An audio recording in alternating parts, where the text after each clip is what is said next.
What's up, guys? This is Lewis, and I'm your co-host. You've tuned in to Counterculture Podcast. I want to thank you for joining us today.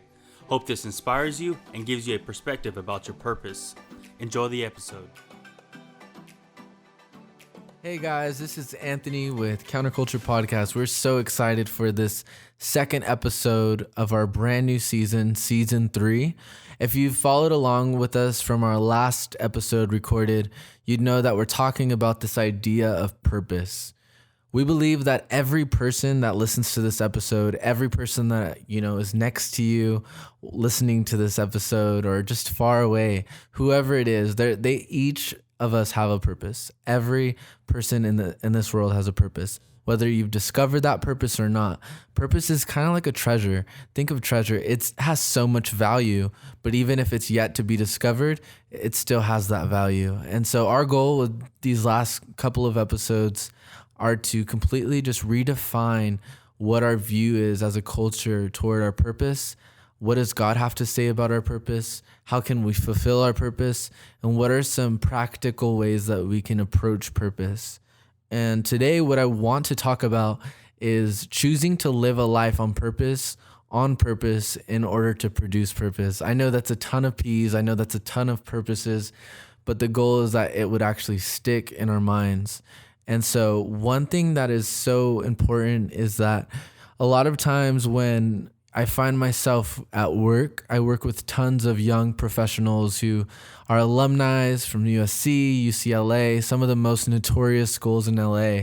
And what I find is that so many people, they live a life one-dimensional, and they live a life that is very respondent upon their boss, their supervisor.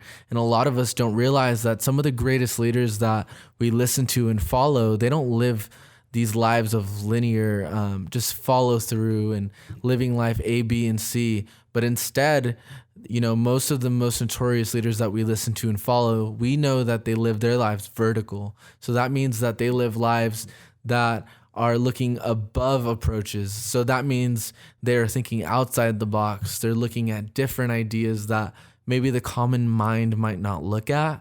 And so what I'd hope for you is just to be able to break out of those cultural concepts that we follow, where you go to school, get the 4-year degree, and then get the job, and then work 8 to 5 every day for the rest of your life, get an IRA Roth, retire, and die. That is not what we were made to do on this earth. There's more to your life than just getting that degree. There's more to your life than just getting that job. These things are all fundamental. They are all amazing. That promotion might be amazing, but the issue lies in this aspect that you might be living a life that is not performing in a way to actually breed cultural relevancy for your own purpose, but you might actually be living a life where you're producing for someone else's purpose. And serving under someone's vision is not the worst thing that can happen to you in your life, but where it becomes an issue is when you think and fall into the trap that your life has to look a certain way, but in all reality, the only reason you're living your life in the manner that you're in is because you failed to gain a vision of what your true purpose is. Interestingly enough, recently I was doing this study and I was looking at speech pathologists, and what I learned is that when babies are born and they're learning how to speak, they're learning their first words, what's interesting is that their vocabulary is completely developed based upon the way they're spoken to. And so that means that when a parent of a newborn baby speaks to a baby in a manner that is actually expanding their vocabulary, that child will actually develop a larger vocabulary than a child who maybe was baby talked to or didn't really get a ton of vocabulary words that were given to them. And so what I think is the most interesting thing is that replicates so much of how we are as people, because you speak to people the way you are spoken to. And I think the most important thing we can grasp from this is that the way that we produce purpose to others is ultimately going to be the way that we've received purpose from someone in our own life. And so if someone has claimed that you have no purpose or you are a failure, you're a loser, whatever the lies of people trying to implement these false purposes in your life, it's time to scratch the note. Let's take a step back and let's realize that there's really a God out there who has already, from the time you were in your mother's womb, has developed a purpose inside of your life. He's predestined a purpose for your life. But it takes, when you take the initiative to choose to look to that God and be able to actually find out what that purpose is when you'll be able to produce purpose in others. How about yourself, Lewis? What do you think? Do you feel like there's times in your life where, like I said, you live linear instead of vertical, where you're just caught up in the wave of life rather than living above that wave? I mean, definitely, man, because sometimes throughout our lives, like you said earlier, is we have that job, we have the 8 to 5 where we have a good position, we're linear, we're going as like a timeline, we're just going, following our schedule, doing what we have to do. But at times we just forget that we have to get vertical. We have to align ourselves right so we can continue fulfilling our purpose. But for myself, yeah, I do catch myself being in a more linear situation sometimes, just because life's busy, and when things get busy, you kind of just lose sight of it. But I think that's the cool thing about the grace that we're given, is that we have an opportunity to stand up vertical. The way I look at it, that this illustration is just like a board laying down. You're walking alongside that board, and then slowly you just pick it up, and you're vertical now, and you're just aligned with your calling. You're aligned with your purpose and what you're supposed to do. Yeah, and the problem is that I think so many of us, we live in a culture that is perpetuated with the highlight reel. We want to see highlights. We want to see top 10. If you didn't know this, the number one researched thing on websites is always listicles. People want to see top 10, top 25. They want to see highlights, but they don't want to see progress. And so I think so many of us, what happens is that we're always failing to live every moment in our life on purpose and for purpose, and we think that things in our lives are irrelevant. And so we completely override things like integrity. We override things like honesty. We override simple things such as being on time. I remember one time I asked one of my mentors for some advice, and he said, I have absolutely nothing to tell you other than one thing, and that's be on time. And it's the simplest thing, right? But when you really think about it, if you're on time, that is groundbreaking, because you're showing your commitment to that meeting. You're showing your commitment to that person, to that organization, to that friendship. See, it's always the simple things in our lives that we choose to give purpose to that ultimately display how we're going to choose to live our life out on purpose. Because it's the little things, it's the simple things, it's these things that we overlook and we override that matter in how we develop our true purpose. Because if you can master the small things in your life and learning how to handle those, learning how to be on time for work, learning how to be honest, learning how to have integrity, learning how to be simple-minded, but also be completing every task that you're given in those moments will help you learn the fact that, you're going to end up living a life on purpose ultimately. And so one of the issues that I kind of see a lot of times is that people don't necessarily ask God to give them that purpose. They don't ask God to highlight that purpose. And similar to how we said last week, a lot of times it takes us to isolating ourselves in order to hear the voice of God, in order to gain that clarity, in order to strike right and get the right focus on the target. But what I want to say is that a lot of us are frustrated, a lot of us are furious, a lot of us are confused, a lot of us are living purposeless lives.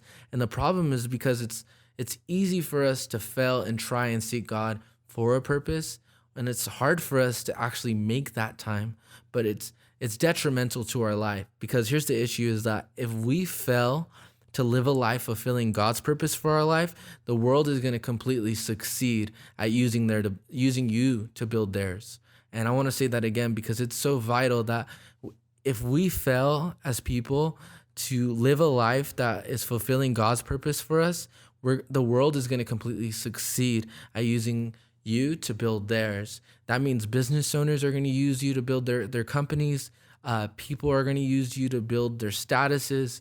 But God wants to do something in you. He has a plan for you. He has a purpose for you. He has something uniquely that he has crafted you to do, whether that's business, whether that's art, whether that's, teaching, whatever it is. Even this podcast is an idea that I had thought of, that's something that I only could imagine, but it wasn't something that happened. It wasn't something that was done until I chose to make a strategic move to where I wanted to fulfill a purpose. But it took Lewis and I to be purposeful in everything that we did. So it wasn't just, we wanted to record, but it was actually planning. It was actually developing. It was meeting.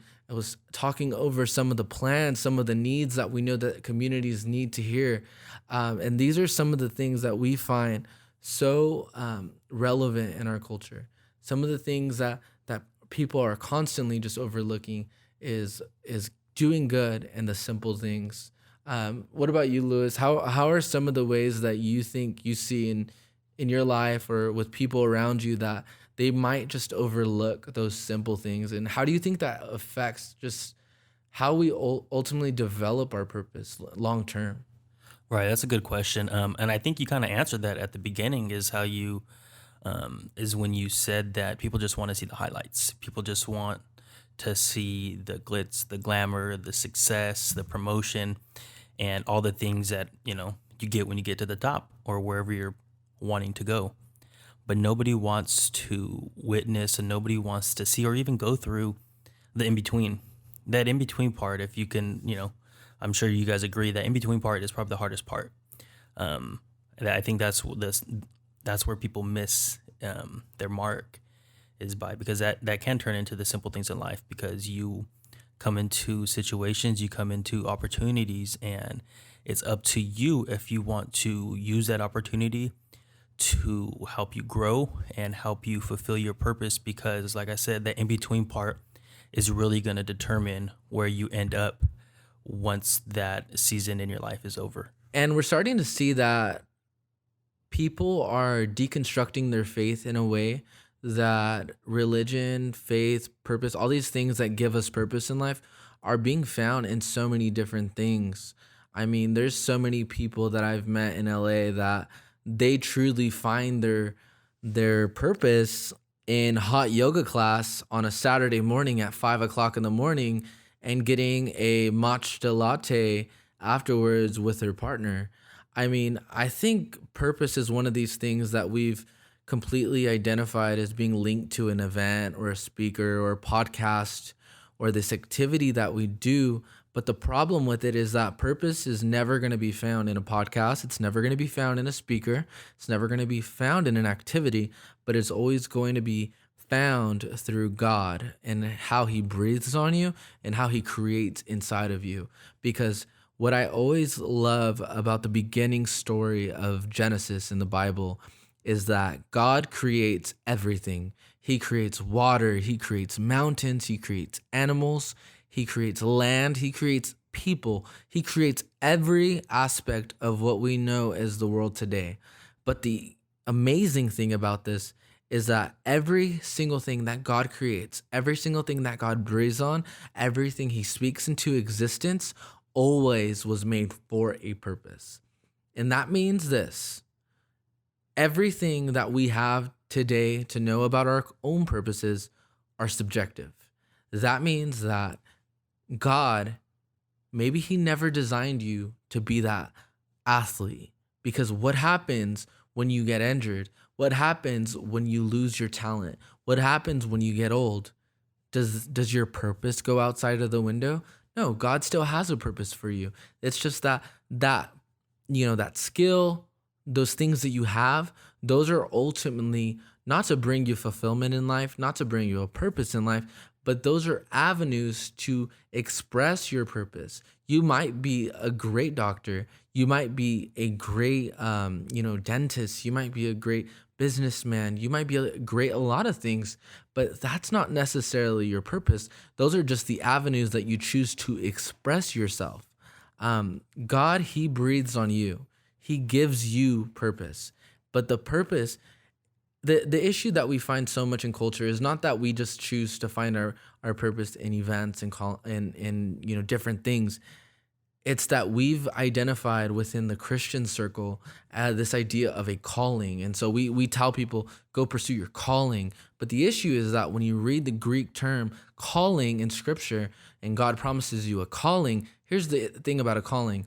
The calling of God is irrevocable on your life, according to the book of Romans. It's irrevocable. That means you can do as many bad things as you want. You can go be sinful Saturday, sinful Sunday, sinful Monday. You can be living in Sin City right now as you're listening to this podcast, and God still has a purpose for you. It doesn't matter what you're doing. God's plan is irrevocable for your life. It's just if you choose to accept it and embrace it. But here's the issue. The issue is when people sell their lives, they go and buy tickets to conferences thinking that we're going to find a calling. Calling was never designed to be something that you find, but it was always something that you express. And so the issue is that a lot of people don't understand that. And that in the Greek understanding, when the word calling was used in the Bible, it was always tied to vocation. So right now, my vocation is I work in the Department of Mental Health. My purpose is to fulfill a great work and expressing myself as a follower of Jesus to the best of my ability in my job. So that means that my purpose is ultimately be a great worker. My purpose is to be a great husband. My purpose is to be a great friend, a great leader to some of my people that I'm mentoring.